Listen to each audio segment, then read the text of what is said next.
sini gue mau bongkar strategi investasinya para konglomerat ya. Dan apa sih bedanya konglo itu mainin duit sama kita orang-orang biasa. Jadi ini sebenarnya materi yang gue udah pikirin dari lama, karena ini adalah satu hal yang gue terobsesi dari kecil. Jadi gue sempat pelajarin semua konglomerasi dari Indonesia sampai di luar negeri. Jadi gue sebutnya high performing conglomerates. Dan gue lihat gimana caranya mereka kerja. Dari gue tracking semuanya. Keluarganya Salim, keluarganya Sinarmas. Kita lihat di luar seperti Jack Henry, Danaher, Ametek, Berkshire Hathaway, Constellation Software. Gue lihat konglomerasi ini, cara mereka mainin capitalnya atau cara mainin uangnya itu rata-rata mirip dan strateginya sama. Di sini nanti gue bakal outline strateginya, gimana caranya kita bisa membuat wealth atau kekayaan ya. Kekayaan itu adalah aset yang bisa kerja untuk kita di saat kita tidur. Makanya konglomerat itu bisa kaya karena mereka punya bisnis, mereka punya bagian dari bisnis antara mereka fully own atau mereka punya minority stake yang mereka nggak kontrol. Jadi mereka punya bagian dari bisnis yang sangat besar. Itu bisnis itu menghasilkan cash flow yang dipakai sama mereka untuk beli bisnis yang lain lagi. Nah tapi pertanyaannya, ini kenapa sih gue sebenarnya bikin video-video seperti ini? Jawabannya adalah gue mau bikin ya YouTube channel gue ini adalah sebagai ajang pembelajaran gue sendiri. Karena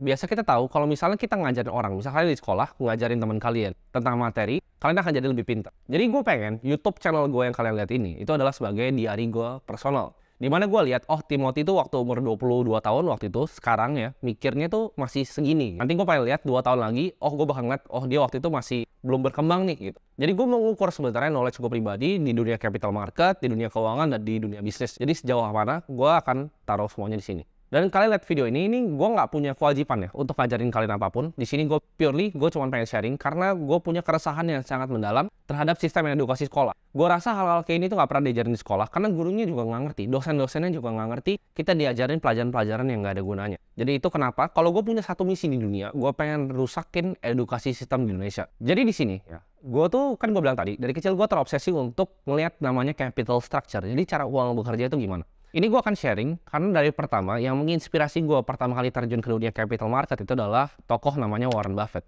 Jadi kita akan bahas dari Warren Buffett dulu. Dari awal tuh gue terobsesi ngeliat gimana caranya dia bikin namanya Berkshire Hathaway ini. Orang banyak bilang dia cuma beli saham Coca-Cola. Tapi apakah itu hal yang benar? Gitu. Jadi gue pelajarin secara dalam. Kalau kalian tanya, semua annual reportnya Berkshire Hathaway, gue udah pernah baca. Lu tanya semua buku tentang Warren Buffett, dari buku yang gampang kayak Snowball, Essays of Warren Buffett, The Warren Buffett Way, Robert Hagstrom yang tulis, semua itu udah pernah gue baca. Gue baca buku tentang Warren Buffett totalnya hampir 100 mungkin lebih dari bahasa Indonesia dan bahasa Inggris. Gue selalu ngajarin kalian, kalau misalnya gue mau contek hidup seseorang, gue lihat orang nomor satunya. Sekarang gue lihat, siapa capital allocator paling jago di dunia? Ya, yang pindah-pindah uang tuh paling jago di dunia. Jawabannya simple, semua orang tahu, Warren Buffett. Revenue per employee-nya paling tinggi. Berkshire Hathaway itu headquarter-nya cuma 19 karyawan. Kalian bayangin. Itu perusahaan 600 billion US dollar, hampir setengah triliun lebih, cuma dengan 19 karyawan. Seberapa efektif dan seberapa efisien perusahaan itu, ya. Kantornya nggak gede, cuma di Omaha aja. Jadi ini edukasi-edukasi yang gue sampein di sini, itu lu nggak bahkan ketemu di tempat lain, karena ini semua dari otak gue sendiri, ya. Jadi gue tuh punya notes, jadi gue ada buku di sini, kalian lihat. Ini buku tuh isinya, jadi setiap kali gue belajar, gue biasa tulis apa yang gue tahu di sini. Jadi ini notes, udah gue bikin lama ya, ini notes dari tahun berapa ya, 2016 kayaknya. Tapi gue cuma tulis yang super penting, dan ini ya gue bakal bahas di sini, itu hampir semua yang gue tulis di buku itu. Jadi ini pelajaran gue pribadi selama 8 tahun terakhir. Kalau kalian lihat ya, capital structure kita lihat yang mirip-mirip perusahaannya bahkan di Indonesia. Di Indonesia itu ada perusahaannya Pak Sandiaga Uno dan Edwin Surajaya. Kebetulan gue udah pernah ketemu dengan beliau. Jadi gue lumayan tahu cara kerjanya gimana. Saratoga itu kita lihat mirip banget sebenarnya dengan Berkshire Hathaway. Jadi sebenarnya Saratoga itu nyontek. Jadi kalau kalian lihat banyak konglomerasi di dunia, bahkan selevel Constellation Software-nya Mark Leonard, itu beliau itu nyontek Warren Buffett punya Berkshire Hathaway. Jadi kalau mau nyontek seseorang, gue biasa cari yang nomor satu kalau gue mau nyontek orangnya. Ya, gue selalu ngeliat cara dia main tuh kayak gimana. Nah, gue kan selama ini dalam misi untuk mencari apa ibaratnya vehicle yang bisa ngasih gue paling banyak uang. Jadi gue waktu itu cari dan gue nemuin yang namanya hedge fund. Jadi kita kelola uang orang bisa titip uang di kita kelola bagi management fee 2-20%. Bisa di structure di Singapura atau di structure di Cayman Island. Nah, fund ini kan ada banyak strateginya, ada market neutral, ada misalnya fund yang leverage buyout kayak private equity, ada fund venture capital yang kita masuk di misalnya pre-series A, terus masuk series A lagi top up, kita jadi lead investor. Jadi itu ada macam-macam ya. Jadi kita bisa antara jadi hedge fund yang kita main di public market, kita juga bisa main jadi bond trader, kita bisa main di private equity, ataupun di venture capital. Nah itu gue pikir cara paling cepat untuk jadi kaya. Sampai gue waktu itu ada di salah satu acara venture capital. Ini kebetulan banget, gue datang waktu itu, disuruh datang pagi-pagi, gue datang. Di situ ada salah satu pembicara dari Singapura. Dia adalah managing partner dari salah satu private equity firm paling besar di Singapura. Dan dia bilang kayak gini, karena waktu itu sempat akhirnya gue dapat makan siang bareng sama beliau. Beliau ngomong hal ini ke gue yang benar-benar ubah cara mikir gue. Waktu itu cita-cita gue adalah gue pengen punya fund sendiri. Ya. Jadi gue mau kumpulin uang sendiri, gue pakai uang gue sendiri, gue bikin fund sendiri. Tapi setelah gue ngobrol sama beliau bilang adalah, semua ya, misalnya fund itu kan ada dua structure-nya, general partner, GP sama LP. Semua GP ini ya, yang ngurus uangnya LP, lu mau ngomong Pershing Square, kayak lu mau ngomong Bill Ackman dan lain-lain, itu semua mereka adalah babu dari LP-nya. Artinya apa? Fund itu adalah istilah keren untuk kita ngelola uang orang. Karena dengan structure 220 yang paling diuntungkan adalah LP ini. Jadi dia punya buku, kalau gua nggak salah namanya Map of Money. Jadi dia nge-tracking ya, dia nge-tracking antara uang-uang LP ini. LP paling besar itu siapa aja? Ya, jawabannya Sovereign Wealth Fund ya. Itu misalnya itu dana uangnya dari negara. Contohnya misalnya Temasek atau GIC Singapura. Indonesia itu punya Indonesia Investment Authority, SYF Indonesia. Dan kita bisa lihat ada endowment seperti kampus ya, ada Harvard, Yale. Nah di situ gue belajar banyak tuh tentang cara kelola uang dari endowment. Gue selama ini kira kampus itu investasinya itu lebih kayak santai ya. Tapi kampus itu sangat-sangat agresif. Kalau kita pelajarin Yale model ya, Yale punya endowment fund, itu sangat-sangat agresif. Bahkan Harvard pun agresif. Harvard tuh tahun lalu, kalau gue nggak salah, returnnya 20-30% per tahun. Mirip-mirip sama Warren Buffett. Dia invest banyak di absolute return fund, di private equity fund, dan juga di venture capital. Cash-nya sama bonds-nya sangat-sangat amat sedikit. Nah ini gue akan kasih tahu kalian kenapa obligasi atau investasi yang aman itu adalah justru investasi terburuk yang nggak pernah dilakukan sama konglomerasi manapun. Konglomerasi never buy bonds. Nggak pernah beli obligasi ataupun surat hutang. Nah, gue breakdown ya punya Warren Buffett, strukturnya kenapa dia nggak akan pernah beli bonds. Nah, sekarang tapi pertanyaannya apa hubungannya antara LP ini sama konglomerasi? Nah, ini yang gue lihat ya. Kenapa kita lihat misalnya perusahaan asuransi ya. Ini ada mainly asuransi, perusahaan seperti universitas. Ya, universitas kita orang bilangnya bukan perusahaan, tapi for the sake of this video, let's say universitas adalah sebuah perusahaan ya. Kenapa mereka itu bisa invest sangat agresif? Jadi kalau kalian tahu ya, salah satu fund-fund awal di Indonesia venture capital itu namanya Sistek. Kenapa gue tahu? Karena itu yang punya adalah Niko Wijaya. Beliau adalah salah satu mentor gue juga. Sistek ini adalah uangnya salah satunya adalah dari endowment fund. Jadi kalau kampus itu kan mereka kan dapat free cash flow dari tuisi muridnya. Nah, perbedaan antara hedge fund sama endowment fundnya kampus, mereka punya holy grail-nya dalam sebuah investasi. Jadi dalam investasi ada yang namanya holy grail ya. Itu ibaratnya itu kayak cangkir emasnya itu. Cangkir emasnya dalam investasi adalah permanent capital. Ini yang gue pelajari. Ini kenapa kalian perhatiin Saratoga itu IPO. Ini kenapa Berkshire Hathaway itu adalah perusahaan TBK. Karena mereka dapat akses ke uang yang nggak pernah balik lagi. Contohnya, kampus ya. Kampus lu bayar tuisi, uangnya nggak pernah balik lagi. Ini kuncinya. Lu mau jadi kaya, lu harus ngerti tentang permanent capital vehicle ini. Sedangkan kalau lu punya fund, lu bisa bikin fund satu ya, lu mau raising $10 juta. Uang itu udah maturity date-nya. Nanti dalam 4 tahun, dalam 6 tahun, LP lu akan minta uangnya kembali. Kalian perhatiin. Sedangkan di asuransi, lu bayar asuransi ini, uangnya itu nggak pernah kembali. Yang dilakukan adalah cuman aktuaria di dalam. Dia cuman hitung risk ya. Itu cuma pure matematika. Asuransi adalah bisnis matematika. Di mana kalian kasih uang, dia hitung resikonya, uangnya dibalikinnya kapan. Tapi intinya, ya premiumnya itu nggak pernah balik. Dan kalau kalian lihat misalnya di saham-saham Indonesia, Bank BRI segala macam, shareholder paling besar itu siapa? Ya pasti paling besar SYF lah. SYF ya Indonesia Investment Authority. Kita lihat ada government-nya Singapura. Kita lihat lagi, yang besar itu apa? Prudential. Kita lihat yang besar lagi apa? AXA. Lihat Bank Mandiri dan lain-lain, itu ada Allianz, AXA, Prudential selalu. Kenapa? Karena uangnya kalian pakai untuk bayar premi sama mereka dipakai untuk beli equity ya. Jadi itu adalah permanent capital vehicle. Berkshire Hathaway bisa besar itu bukan karena dia invest saham doang. Tapi Berkshire itu ada dua strateginya. Strategi pertama adalah dia beli semuanya bisnisnya. Contohnya seperti Geico, yang pertama dibeli adalah perusahaan asuransi. Karena tadi uangnya dikasih dan nggak pernah balik. Jadi konglomerasi itu caranya gitu. Cari yang bisa ngasih kalian permanent capital. Jadi ini adalah yang dilakukan sama Warren Buffett di Berkshire Hathaway. Strategi dia dua. Ya, akuisisi perusahaan yang TBK, tapi minoritas seperti Apple, terus nggak pernah disentuh. Atau dia masuk ke dalam manajemennya seperti Geico. Jadi Berkshire adalah kumpulan dari perusahaan-perusahaan seperti ini. Kalau kita lihat holdingnya semua, Berkshire Hathaway Energy, ya Berkshire Hathaway yang lain-lainnya, itu totalnya ya kan. Kalau kalian lihat S&P 500, itu perusahaan-perusahaan di Berkshire aja yang nggak TBK, itu earningsnya lebih besar dibanding 200 perusahaan-perusahaan di S&P. Ya, jadi mereka punya earnings power yang gila. Kuncinya adalah ambil bisnis yang cash flow. Mereka nggak pernah punya mindset untuk nge-flip bisnisnya. Jadi bisnisnya itu nggak pernah dijual. Sedangkan kalau fund venture capital, misalnya gue punya fund venture capital, gue akan mikir gimana caranya gue exit selanjutnya. Gue mau buang sampahnya ke siapa nih? Dari series C ke series D gue mau buang ke siapa? Atau nggak misalnya, aduh udah jelek nih, ya si misalnya lead investornya Sequoia nih, Sequoia udah nggak top up lagi. Wah ini startupnya mati nih. Series B gue harus buang barang gue nih ke siapa? Gitu. Mindsetnya udah flipper, ya berapa X nih? Oh 10X, 5X. Sedangkan kalau Warren Buffett dan konglomerasi yang lebih besar lainnya, that's not how they play the game. Mereka beli perusahaan untuk nggak pernah dijual. Bahkan lu lihat equity fund yang long kayak Fund Smith-nya Terry Smith, itu dia nggak pernah jual saham. Jadi dia beli perusahaan itu benar-benar untuk di hold forever. Nanti gue akan jelasin kenapa. Ya, kenapa Warren Buffett itu nggak pernah jual American Express dan kenapa Warren Buffett nggak pernah jual Coca-Cola. Inti menjadi konglomerasi itu punya permanent capital vehicle yang ngasih kita cash flow, yang uangnya kita pakai untuk bisnis yang bisa cash flow lagi. Nah dari cash flow bisnis ini kita pakai buat beli bisnis lagi, itu konglomerasi. Jadi cara mainnya gitu. Mereka nggak ada yang nge-flip langsung main jual, beli ini jual, enggak. Ya. Contoh, kita mau lihat gimana caranya bikin uang paling banyak di Indonesia. Pertanyaan gue simpel, siapa konglomerat paling kaya di Indonesia? Mungkin ada yang bilang yang baru naik kan tuh yang dari sahamnya Bayan Resort, ada yang bilang juga Hartono keluarga ya kan dari BCA. Tapi kita semua tahu, kalau kan ngomong sama pengusaha, semua orang tahu who's dari real boss di Indonesia. Jawabannya adalah grupnya Salim. Semua ini banyak kan tuh dipegang sama grupnya Salim. Dia punya semua di lini bisnis Indonesia ya. Lo mau ngomong sampai media kayak MTech pun dia ada campur tangannya. Mau tambang sampai bumi itu dia punya campur tangannya. Nah, kita lihat tahun krisis 98.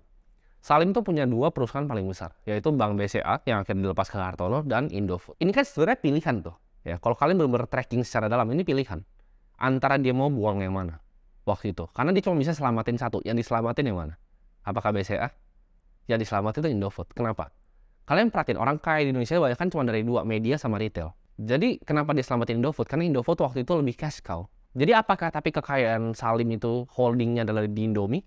Bukan. Indomie itu adalah cash cow dia, Indofood. Ya. Indofood adalah cash cow-nya. Tapi real company-nya, kenapa nggak bisa divaluasi di Indonesia? Karena holdingnya nggak di Indonesia, jawabannya holdingnya di Hong Kong. Kalian lihat, kalau kalian mau dapat gambaran seberapa uangnya Salim besarnya, kalian cari di Google, coba tentang First Pacific. Itu adalah holdingnya grupnya Salim. Lo kan lihat, investasi itu nggak cuma di Indonesia. Ada di Thailand, di Vietnam, di Southeast Asia banyak banget, bahkan sampai di Hong Kong. Jadi mereka bikin holding company kayak Berkshire Hathaway dan di IPO-in di Hong Kong. Untuk dapat apa? Karena kalau lo IPO-in perusahaan, lo dapat dana segar dari publik. Ya. Dengan lu punya perusahaan IPO, gampang. Lu mau nyari duit, lu bisa right issue. Lu mau nyari duit, lu bisa private placement. Itu uang yang dipakai permanent capital ya, untuk akuisisi bisnis lagi yang ngasilin cash flow lagi untuk akuisisi bisnis lebih banyak lagi. Jadi ini kayak snowball, tambah lama tambah besar. Itu adalah compounding vehicle yang asli, yaitu beli bisnis untuk nggak pernah dijual. Ini gua akan contohnya, konglomerasi yang nggak sebesar-besar, tapi ini mungkin sahamnya menarik. Kalau kalian banyak investor saham US, kalian harus tahu tentang saham yang tikernya CSU, namanya Constellation Software. Jadi ini perusahaannya, ini kayak Berkshire, tapi dia cuma beli vertical SaaS software. Vertical software itu maksudnya apa? Itu perusahaan yang niche di satu industri yang dipakai terus. Jadi dia beli ya perusahaan-perusahaan software ini. Jadi kan kalau perusahaan software itu kan biasa ada recurring revenue-nya. Jadi kalau software itu setiap bulan langganan berapa? Nah, Constellation Software ini kerjanya cuma beli perusahaannya, udah. Terus dia nggak pernah jual. Jadi dia beli perusahaannya dari orang yang bikin perusahaan software-nya, udah. Dia tetap jalanin kayak biasa aja gitu. Jadi dapat uang per bulan, recurring-nya, atau per tahun, uangnya diambil lagi sama dia beli lebih banyak perusahaan software lagi. Dia sekarang punya 500. Lu bayangin, 500 perusahaan software, dia cuma pernah jual satu. Itu pun dia nyesel dibilang dijual. Kalau kalian baca annual report-nya, dibilang dia nyesel jual satu itu.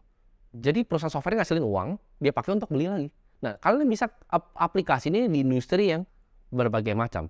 Jadi itu cara kita bisa jadi sebuah konglo. Kenapa pertanyaan konglomerat nggak ada yang pernah ibaratnya cuma ngeflip bisnis? Karena it's nothing money buat mereka. Mereka butuh uang yang panjang. Nanti gue akan kasih tahu ya, kekuatan dengan holding equity dalam jangka waktu yang panjang. Ini gue bakal bedahin annual report-nya Berkshire Hathaway yang tahun paling baru. Gue bakal tunjukin ke kalian, itu Warren Buffett yang ngomong sendiri strateginya. Jadi secret sauce-nya tuh dia yang bocorin sendiri. Dan ini dicontek sama semua orang ini. Gue percaya ya Saratoga Group itu pasti nyontek Berkshire Hathaway. Gue percaya Constellation Software pun itu nyontek Berkshire Hathaway. Sampai gue percaya First Pacific Salim pun nyontek Berkshire Hathaway. Cara mereka manage capital allocation. Lo akan bisa ketemu model ini ya di semuanya. Ya, dan jadi model operational excellence ini dan capital allocation yang disiplin. Jadi ini beberapa nama yang kalian mungkin bisa googling sendiri. Namanya Danaher, ya kalian bisa cari Ametek, kalian bisa cari Jack Henry. Itu semua perusahaan-perusahaan konglomerasi yang modelnya mirip kayak yang gue omongin sekarang. Jadi seumur hidup gue, ini yang gue lakuin ya. Dari dulu cita-cita gue cuma mau punya 1 triliun. Jadi gue cari cara paling cepat untuk dapet ini atau cara paling make sense. Gue sekarang mikir caranya adalah dengan gue punya ya semacam konglomerasi kecil di industri yang gue tajam. Dengan gue membeli aset-aset yang gak akan pernah gue jual lagi. Yang ngasilin uang ya atau dari capital gainnya gue ambil untuk beli aset-aset lagi. That's how they play the game. Jadi gue akan bahas ya konklusi di sini sebelum kita jump in ke annual letternya. Gue bakal kasih secret sauce-nya. Yaitu pertama, untuk kita build yang namanya kekayaan, kita harus punya piece of a business. Kita harus punya bagian dari bisnis antara bisnis kita sendiri atau bisnis orang lain yang kita investasikan. Penting, harus punya bisnis. Lu nggak bisa tukar waktu lu dan jadi kaya. Itu yang pertama. Kedua, never go for lousy investment. Jangan pernah beli deposito, jangan pernah beli obligasi. Jangan pernah beli surat hutang. Ya, don't go for lousy investment. Always masuk ke equity atau yang higher risk. Kenapa itu akan gue jelasin sebentar lagi. Dan 3 ya. Jadi kuncinya cuma 3. Think super long term. Kalau misalnya ada teman datang ke gue bilang, oh tim gue punya bisnis nih, di bulan ini gue ngasilin sekian, di kuartal ini gue bakal ngasilin sekian. Gue pasti mikir, oh ini orang levelnya masih rendah. Kenapa?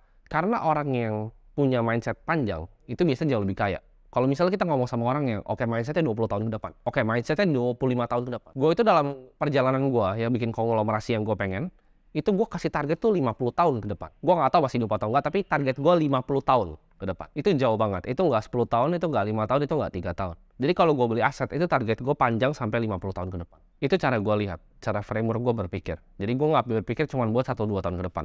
Tapi gue punya view yang long term. Karena kita tahu compounding itu paling kuat kalau dipaduin sama waktu. Jadi 3 ya, lo harus punya piece dari sebuah bisnis. Lo jangan invest di lousy investment, kedua. Dan yang terakhir adalah kita punya pemikiran yang super long term.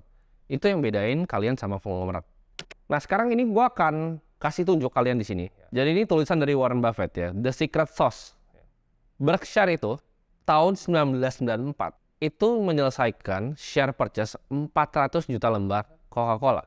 Ya 400 juta lembar Coca-Cola. Harganya waktu itu 1,3 miliar US dollar. Ini tahun 1994 ya. Abis itu dia nggak pernah beli lagi. Kalian cek sampai sekarang di portofolionya itu masih sama ya, 400 million shares. Ini maksud gue kenapa jangan pernah beli obligasi. Ini kata-kata dia sendiri. Cash dividend yang dia receive dari Coke tahun 1994 itu 75 juta dolar ya. Jadi kan perusahaan itu kan menghasilkan laba. Simpel ya, misalnya Coca-Cola kan gue contohin Coca-Cola biar kalian gampang banget ya ngertinya. Coca-Cola itu kan jualannya ya Coca-Cola. Dia kan ada marginnya itu. Jadi dia ada profitnya setelah dia jual ke orang, dia bayar karyawan semua, ada yang namanya net profit. Nah kalau perusahaan TBK rata-rata, net profit ini bisa dipakai antara untuk retain earnings, untuk kembangin perusahaannya, atau dibagi sebagai dividen. Tapi perusahaan yang sudah konsisten earningsnya biasanya bagi-bagi dividen. Nah Coca-Cola ini adalah salah satunya. Jadi dengan Warren Buffett pegang 1,3 miliar, dia dapat dividen 75 juta pada tahun 1994. Ya. Di tahun 2022, dividennya berapa? Ada yang bisa tebak nggak? Kan tadi 75 juta. Dividennya tuh naik sampai 704 juta. Lu bayangin. Jadi tahun 1994, dividennya 75 juta. Ya. Tahun kemarin, dividennya 700-an juta dolar. Dengan uang yang sama 1,3 miliar US dollar. Dividen itu setahun ya dikasihnya. Setahun. Kenapa bisa gitu? Karena dia punya a piece of a great business yang dia nggak pernah jual. Nah kita lihat, kita expect ya, Charlie and I expect bahwa checks ini akan likely to grow. Jadi dividennya bakal grow ke depannya. Mungkin ya, 5 tahun lagi, 10 tahun lagi, dia cuma beli 1,3 miliar dolar. Mungkin dia bisa dapat 1 miliar dolar setahun dividennya nanti, 5 tahun lagi. Itu adalah kekuatan kita nggak pernah jual perusahaan yang memang bagus. Dia nggak pernah punya pikiran untuk trading Coca-Cola. Ini baru cuma dari dividennya. Sekarang kita lihat.